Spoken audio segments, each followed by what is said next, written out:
Hi guys, this is Allison from AllyKatkreations. How are you? Please like, share, and subscribe to my channel if you haven't done so already. If you get anything from my work, a connect a dot, an epiphany, a mind blown moment, a new book to read, a new author to explore, please consider supporting my work. Everything is at the bottom of this video. And check out my website, AllyKatzkreations211.com. if you want a really cute small pyramid, or you're feeling a little saucy and you want a medium pyramid. And I'm not going to grab the big one. And holidays are here, and I get candles. They have gems in them. They smell really good. And for what's in it, it's relatively cheap. And ornaments. We still have time. I have different colors. I can customize the smaller ones. I could put 2023. I could put names. And I have, this doesn't have the string on it, but I showed a few videos back those. And I have decorative paintings, sculptural paintings, great for grandmas, especially with the floral stuff. I have abstract work and I do commissions. So please check me out. Really appreciate it. And I have things at every price point because I've been there and I know. Keychains, I have necklaces, they're just like this. Check me out. Because that's what we do.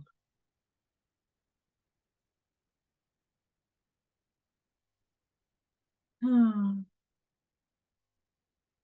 Customer. Secret Teaching of All Ages by Manly P. Hall. The Rosicrucian Doctrines and Tenets. Should be very interesting. And before I begin, I know I go on and rant. I do apologize for that. Try to get everything out of the way. My dyslexia is exponentially going on because I'm getting a lot of uploads, downloads, buzzing, channeling all of a sudden higher density beings. It's been fucking crazy the last few days. I mean, I always had this problem, but it's like amplified.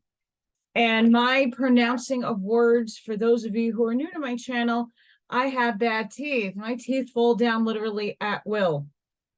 And I keep having to adjust my teeth, like from here to here, my teeth fall down. They're not glued in. They're a bridge that failed. And I just don't have the funds.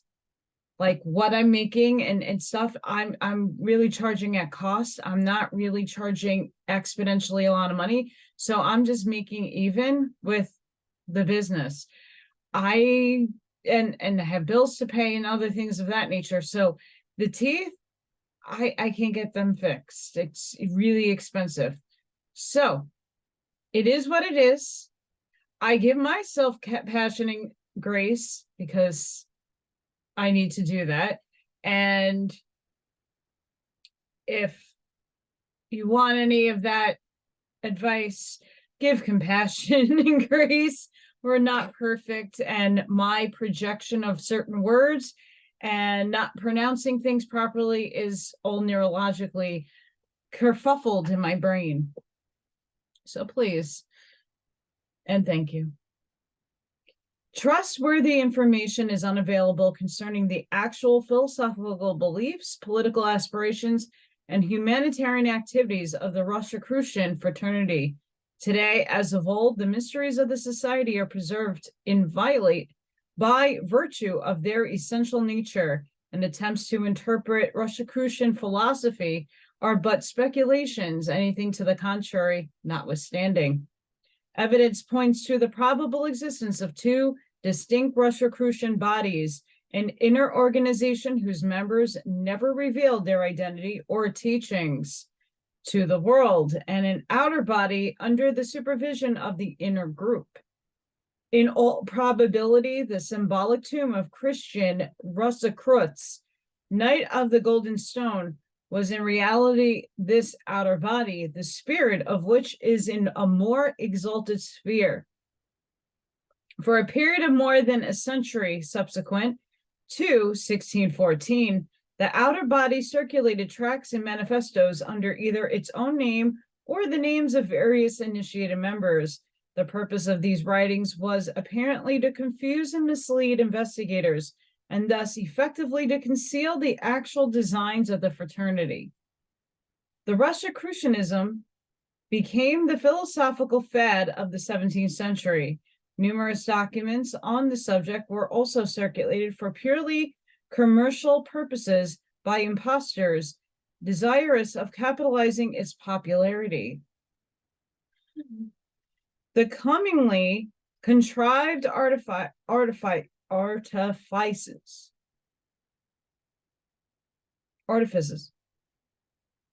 You see, this is my brain. Sorry, guys.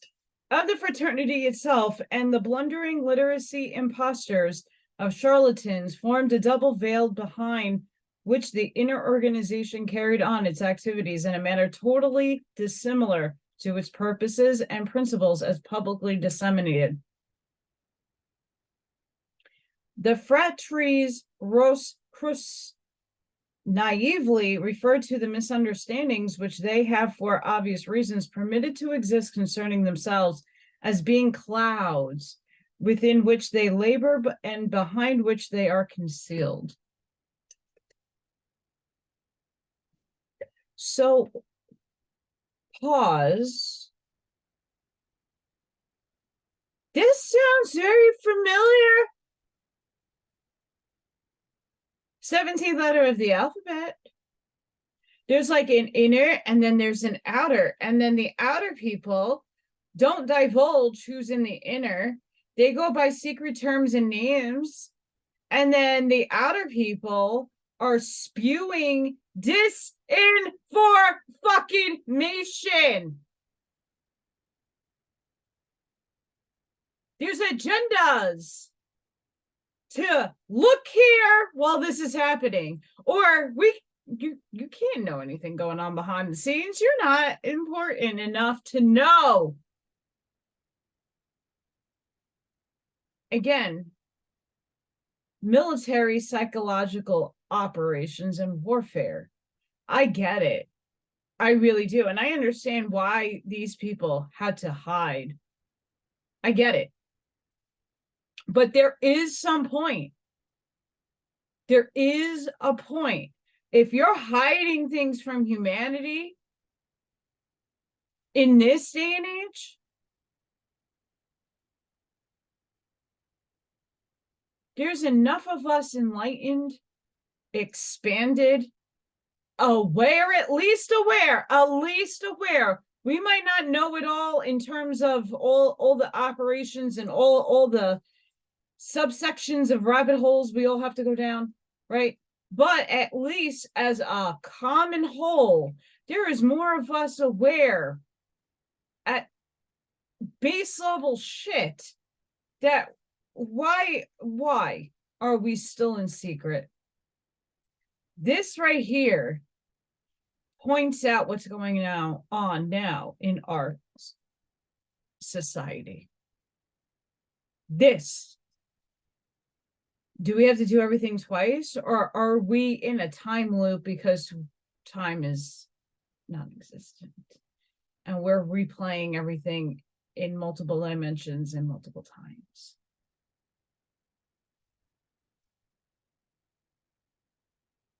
It's just speculation. For me, there's deeper. Back to the book. An inkling of the substance of Rosicrucianism is esoteric doctrines, can be gleaned from an analysis of its shadow, its exoteric writings. And one of the most important of their clouds, The Confessio Fraternitas, the brethren of the fraternity of RC, seek to justify their existence and explain the question, the purposes and activities of their order. In its original form, the Confessio is divided into 14 chapters, which are here epitized. Confessio Fraternitas, RC, and Erudios Europe.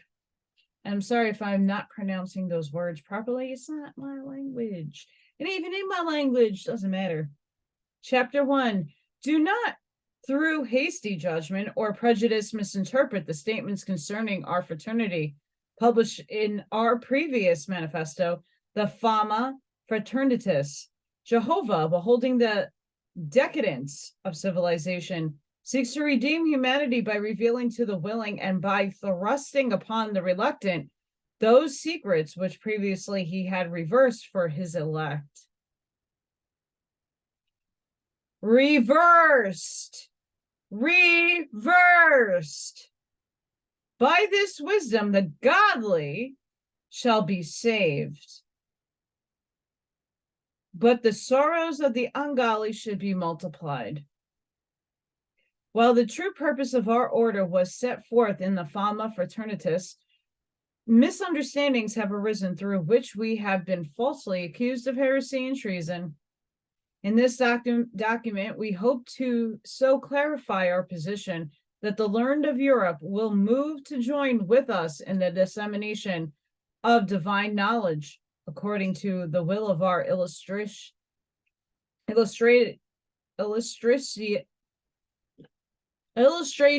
with an IOUS. I can't get that word out. Founder. Illustrious. Got it. Boom, boom, boom, boom. It's not fun having my brain sometimes. Chapter 2. While it is alleged by many that the philosophic code of our day is sound, we declare it to be false and soon to die of its own inherent weakness. Just as nature, however, provides a remedy for each new disease that manifests itself, so our fraternity has provided a remedy for the infirmities of the world's philosophic system.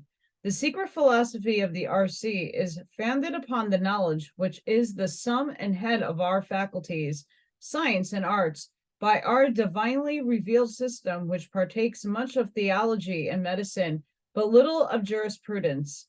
We analyze the heavens and the earth, but mostly we study man himself.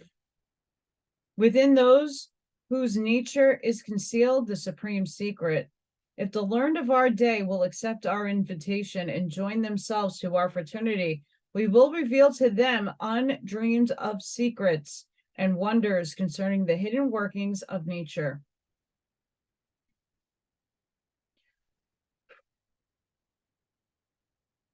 I can go on this. Chapter 3.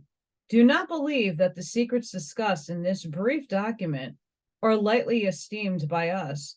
We cannot describe fully the marvels of our fraternity, lest the uninformed will be overwhelmed by our astonishing declarations and the vulgar ridicule the mysteries which they do not comprehend. We also fear that many will be confused by the unexpected generosity of our proclamation. For not understanding the wonders of this sixth age, they do not realize the great changes which are to come. Like blind men living in a world full of light, they discern only through the sense of feeling. By sight is implied spiritual cognition, by feeling the material senses. Chapter 4. We firmly believe that through deep meditation on the invitations of the human mind and the mysteries of life, through the cooperation of the angels and spirits, and through experience of long observation, our loving Christian Father, CRC, was fully illumined with God's wisdom, that were all the books and writings of the world lost and the foundations of science overturned, the fraternity of RC could reestablish the structure of the world thought upon the foundation of divine truth and integrity. Because of the great depth and perfection of our knowledge, those desiring to understand the mysteries of the fraternity of RC cannot obtain to the wisdom immediately, but must grow in understanding and knowledge. Therefore, our fraternity is divided into grades, through which we must ascend step by step to the great Akram.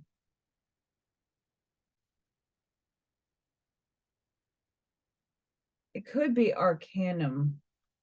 Now that it has pleased God to lighten unto us his sixth candelabrum, it is not better to seek truth in this way than to wander through the labyrinths of worldly ignorance. Pause there. In some doctrines of the esoteric, where there's Yaldabaoth, the sin that Jehovah is expressing is not good and evil, more so ignorance.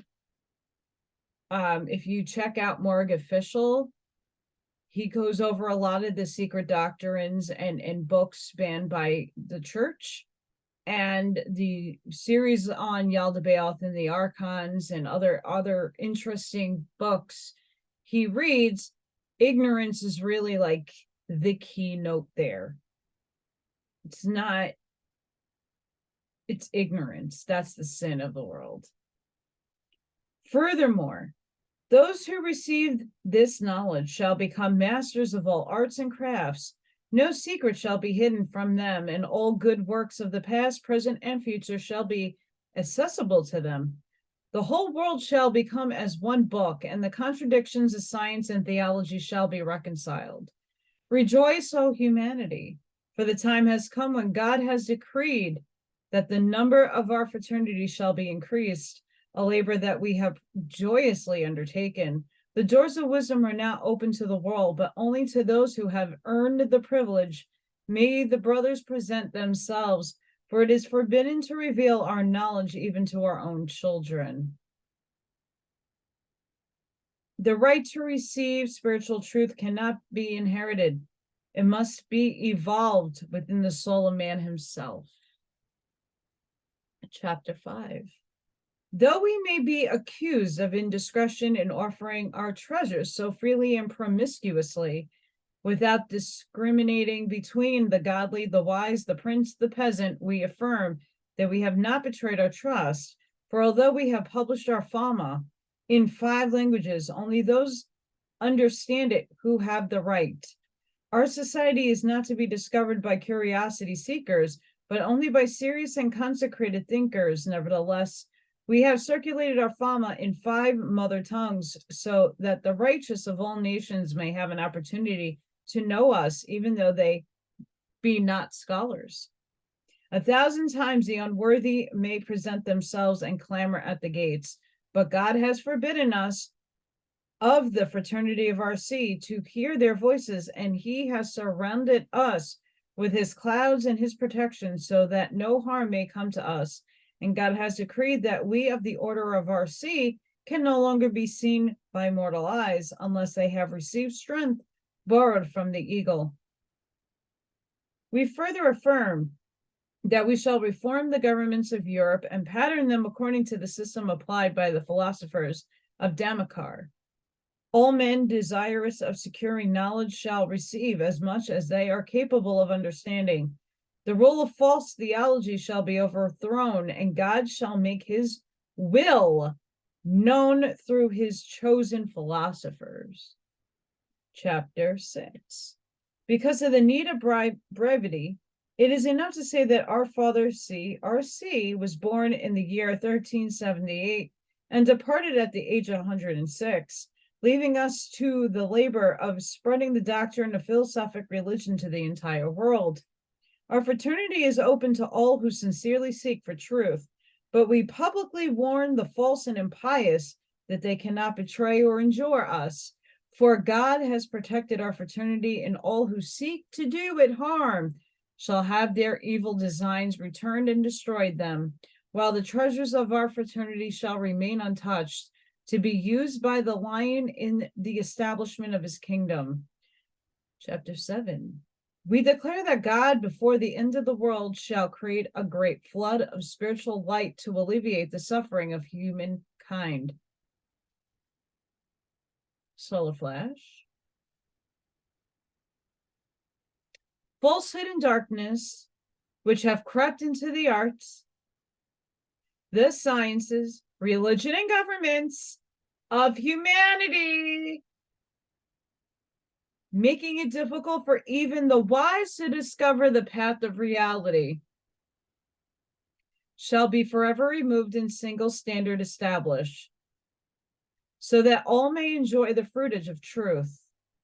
We shall not be recognized as those responsible for this change, for people shall say that it is a result of the progressiveness of the age.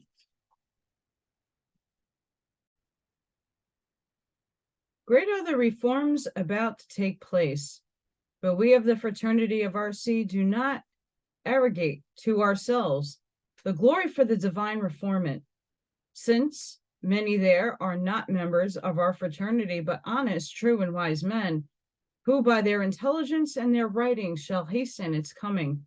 We testify that sooner the stones shall rise up and offer their services than that there shall be any lack of righteous persons to execute the will of God upon earth. Chapter 8.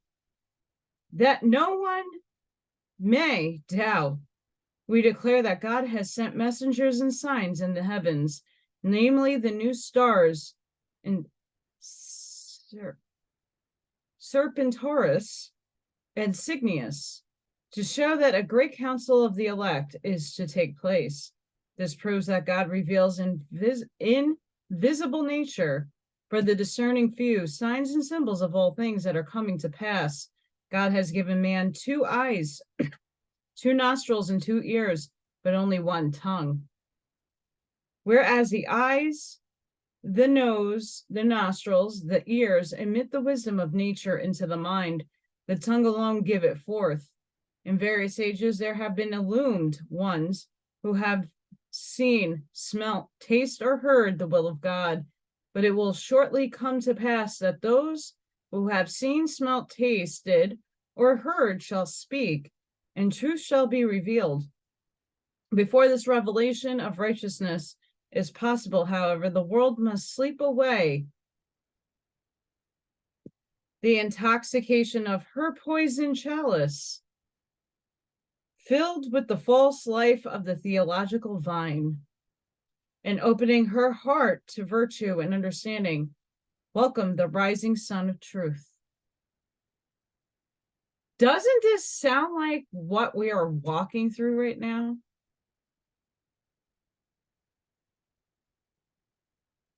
I would hope so, because it does. Chapter 9. We have a magic writing copied from the divine alphabet with which God writes his will upon the face of the celestial and terrestrial nature. With this new language, we read God's will for all his creatures, and just as astronomers predict eclipses, so we prognosticate the obstructions of the church and how long they shall last. Our language is like unto that of Adam and Enoch before the fall. And though we understand and can explain our mysteries in this sacred language, we cannot do so in Latin, a tongue contaminated by the confusion of Babylon. Chapter 10. Although there are still certain powerful persons who oppose and hinder us, because of which we must remain concealed, we exhort those who would become of our fraternity to study unceasingly the sacred scriptures. For such as do this cannot be far from us. We do not mean that the Bible should be continually in the mouth of man, but that he should search for its true and eternal meaning, which is seldom discovered by theologians, scientists, or mathematicians, because they are blinded by the opinions of their sects. We hear and bear witness that neither since the beginning of the world has there been given to man a more excellent book than the Holy Bible. Blessed is he who possesses it, more blessed he who reads it, and most blessed he who understands it, and most godlike who obeys it. There's your problem right there. Before the Council of Nicaea, most likely. But even in the Essenes, their work is more credible than the Bible. But their words also got inverted.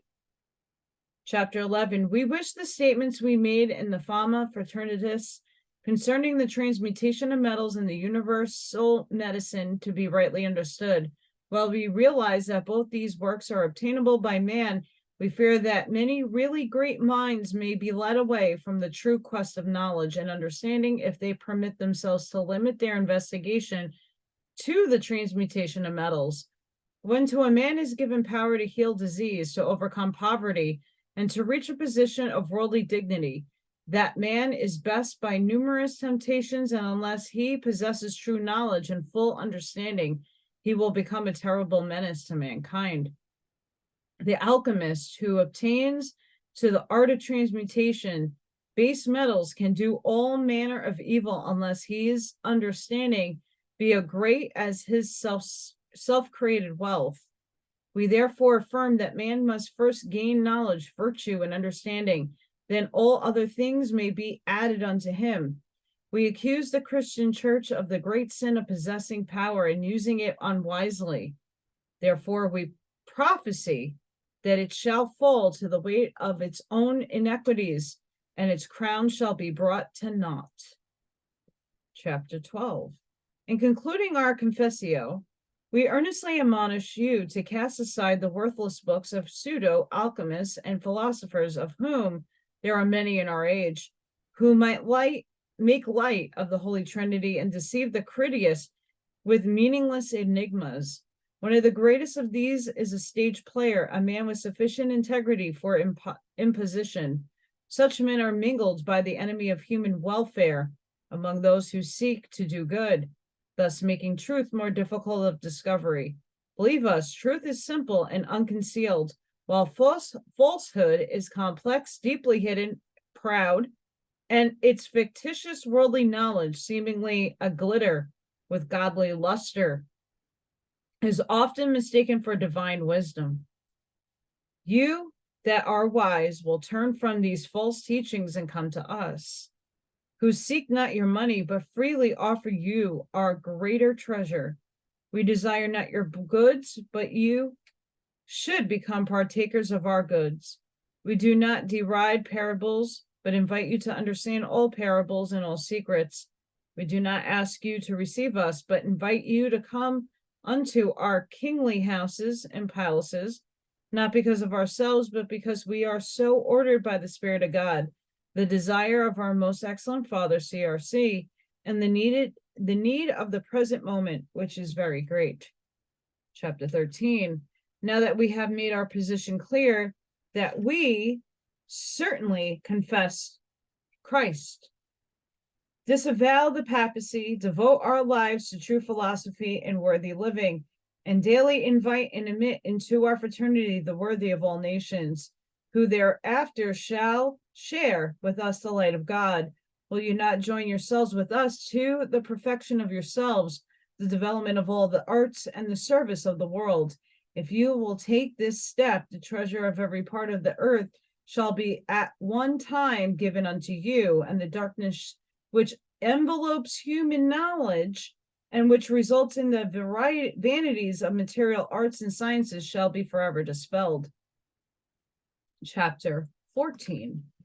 Again, we warn those who are dazzled by the glitter of gold, or those who, now upright, might be turned by great riches to a life of idleness and pomp, not to disturb our sacred silence with their clamorings, for though they'll be a medicine which will cure all diseases and given unto all men wisdom, yet it is against the will of God that men should obtain to understanding by any means other than virtue, labor, and integrity. We are not permitted to manifest ourselves to any man except to be by the will of God. Those who believe that they can partake of our spiritual wealth against the will of God or without his sanction will find that they shall soon lose their lives in seeking as they obtain happiness by finding us. Fraternus RC. Johann Valentin Andre is generally reputed to be the author of the Confessio. It is a much moot question, however, whether Andre did not permit his name to be used as a synonym by Sir Francis Bacon. Apropos of this subject are two extremely significant references occurring in the introduction to the remarked Potpourri, The Anatomy of Melancholy. This volume first appeared in 1621 from the pen of Democritus Jr., who was afterwards identified as Robert Burton, who in turn was suspected in an intimate of Sir Francis Bacon. One reference artfully suggests that at the time of publishing The Anatomy of Melancholy in 1621, the founder of the fraternity of RC was still alive. This statement, concealed from the general recognition by its textual involvement, has escaped the notice of most students of Rosicrucianism. In the same work, there also appears a short footnote of stupendous import. It contains merely the words, Ja vent Andres Lord Virulum. This single line definitely relates Johann Valentin Andre to Sir Francis Bacon, who was Lord Virulum, and by punctuation intimates that they are one of the same individual. Prominent among Rosicrucian apologists were John Hayden, who inscribes himself a servant of God and secretary of nature. In his curious work, The Rose Cross Uncovered, he gives an enigmatic but valuable description of the fraternity of RC in the following language. Now there are a kind of men, as they themselves report, named Rosicrucians, a divine fraternity that inhabit the suburbs of heaven, and these are the officers of the generalissimo of the world, that are as the eyes and ears of the great king, seeing and hearing all things.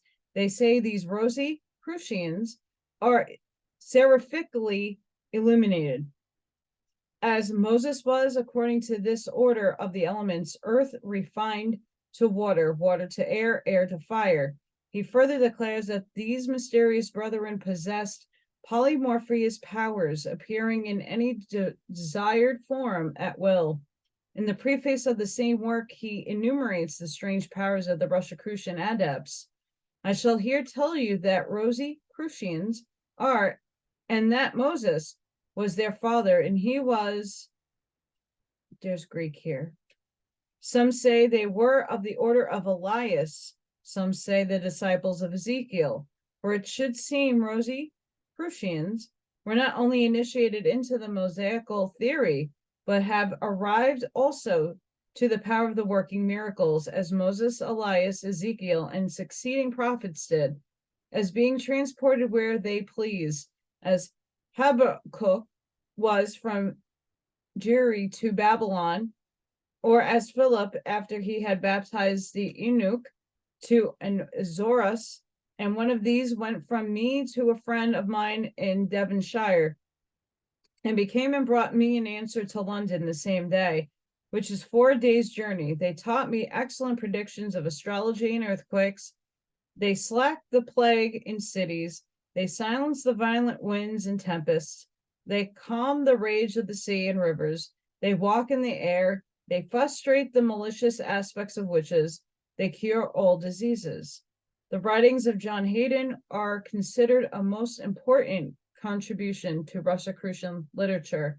John Hayden was probably related to Sir Christopher Hayden, a Sephatically illumined Rosicrucian, whom the late F. Lee Gardner, Hun, Secretary Sec. Ross in Anglia, believes to have been the source of the Rosicrucian knowledge. In his Bibliotheca Rosicruciana, he makes the following statement concerning John Hayden. On the whole, from the eternal evidence of his writings, he appears to have gone through the lower grade of the RC order and to have given out much of this to the world. John Hayden traveled extensively, visiting Arabia, Egypt, Persia, and various parts of Europe. As related in a biographical introduction to his work, The Wise Man's Crown, Set with Angels, Planets, Metals, or The Glory of the Rose Cross, a work declared by him to be a translation into English of the mysterious book of M, brought by Arabia and Christian Rosicrucian. Thomas Vaughan, another champion of the order, corroborates the statement of John Hayden concerning the ability of the Rosicrucian initiates to make themselves invisible at will. The fraternity of RC can move into this white mist. Whosoever could communicate with us must be able to see in this light, or us he will never see unless by our own will. The fraternity of RC is an August of sovereign body, arbitrarily manipulating the symbols of alchemy, Kabbalism, astrology, magic to the attainment of its own peculiar purposes, but entirely independent of the cults whose terminology it employs.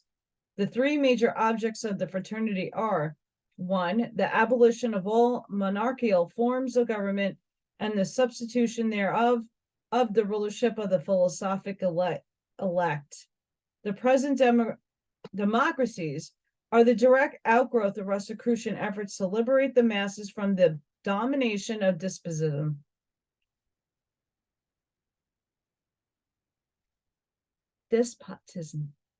In the early part of the 18th century, the Rosicrucians turned their attention to the new America colonies, then forming the nucleus of a great nation in the New World.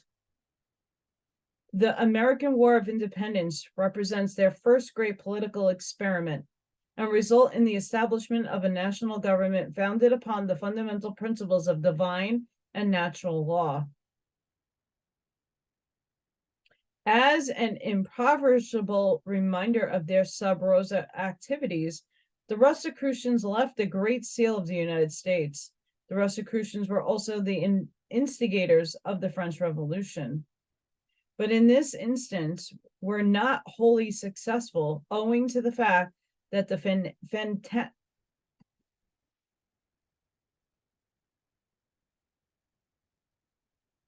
fantasticism, I'm totally butchering that, but I can't get it out, of the revolutionists could not be controlled if the reign of terror ensued. The reformation of science, philosophy, and ethics, the Rosicrucians declared that the material arts and sciences were but shadows of the divine wisdom, and that only by penetrating the innermost recesses of nature could man attain to reality and understanding. Though calling themselves Christians, the Rosicrucians were evidently Platonists, and also profoundly versed in the deep mysteries of early Hebrew and Hindu theology. There is undeniable evidence that the Rosicrucians desired to reestablish the institutions of the ancient mysteries as the foremost method of instructing humanity in the secret and eternal doctrine. Indeed, being in all probability the proprietors of the ancient mysteries, the Rosicrucians were able to maintain themselves against the obliterating forces of dogmatic Christianity only by absolute secrecy and the subtlety of their centrifuges. They so carefully guarded and preserved the supreme mystery, the identity and interrelationship of the three selves, that no one to whom they did not of their own accord reveal themselves has ever secured any satisfactory information regarding either the existence or the purpose of the order.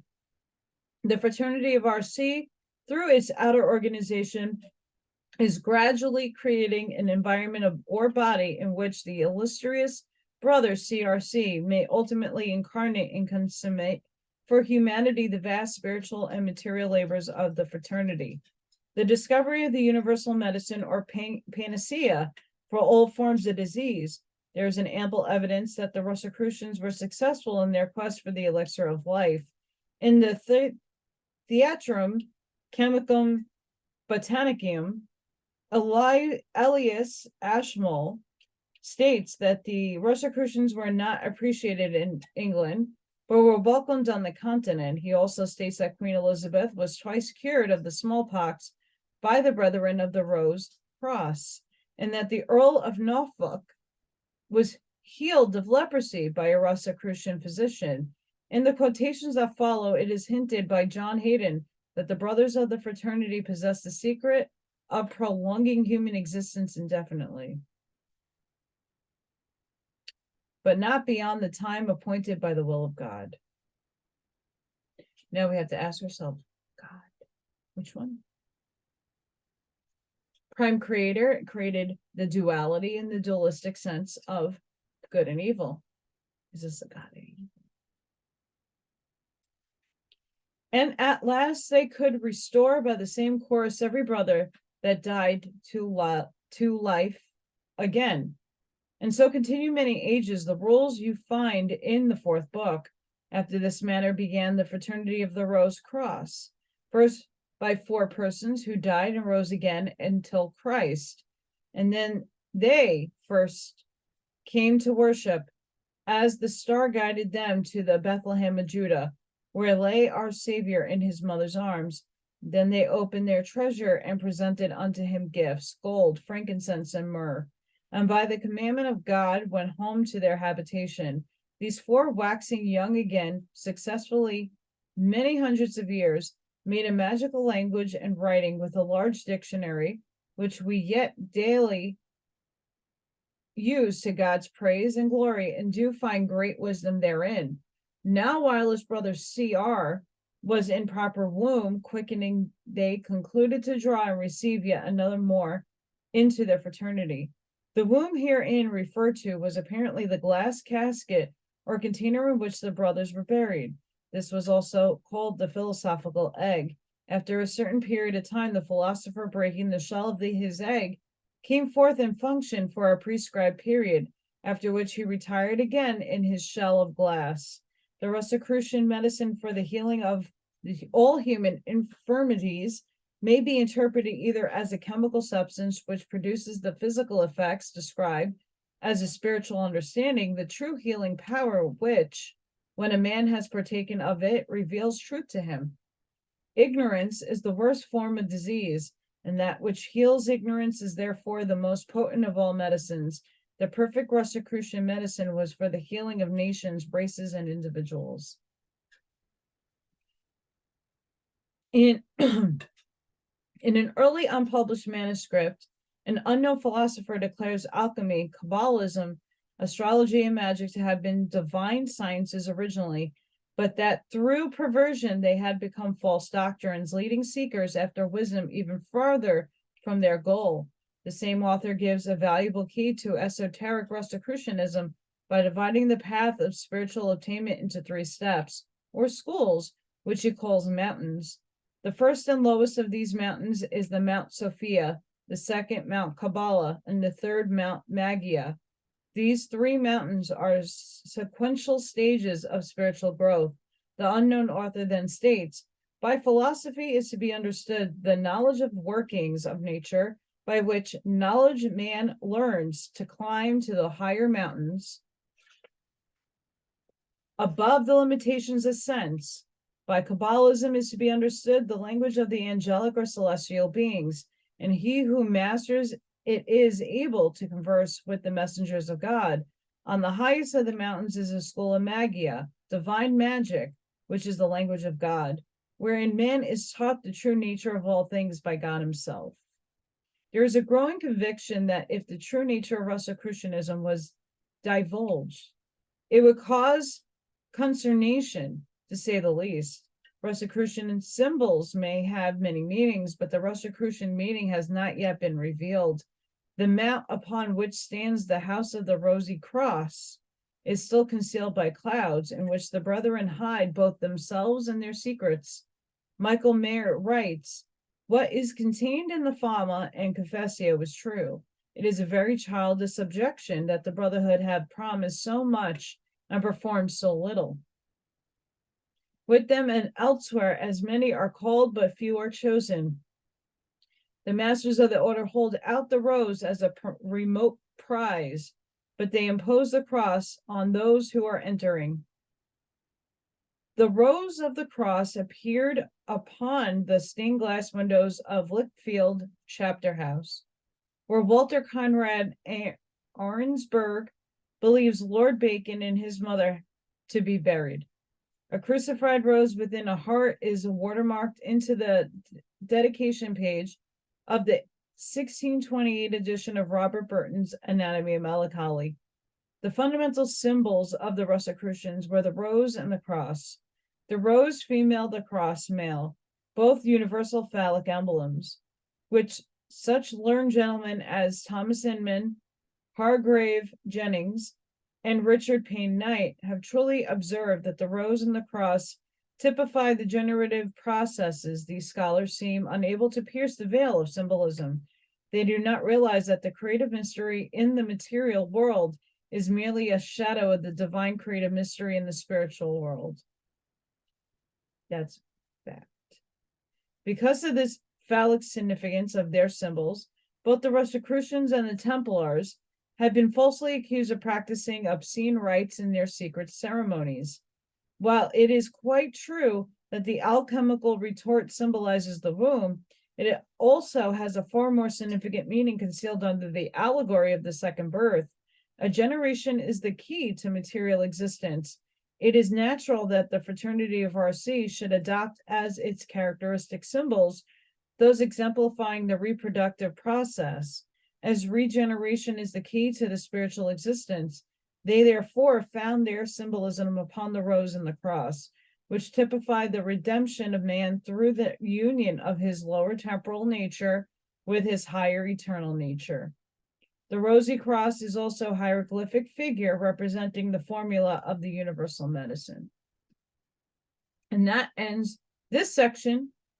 Next session, 15 Rosicrucian and Kabbalistic diagrams. But we'll save that for the next time. Hope you all enjoyed that. Please don't forget to like, share, and subscribe to my channel. Christmas is around the corner. The holidays are here. If you want to shop small business. Hi, come support me. Because I love doing what I do and it's divinely inspired. I'm a messenger of God, believe it or not. So guys, sending you love, light, compassion, grace, protection, and shielding. Please be safe and be seen. Have an amazing start of your weekend. The energies are very high right now. Make sure you're grounding wherever you are. And there's a lot of storms happening in the United States. Please be safe, be weather aware. And until the next one, guys, have a wonderful night.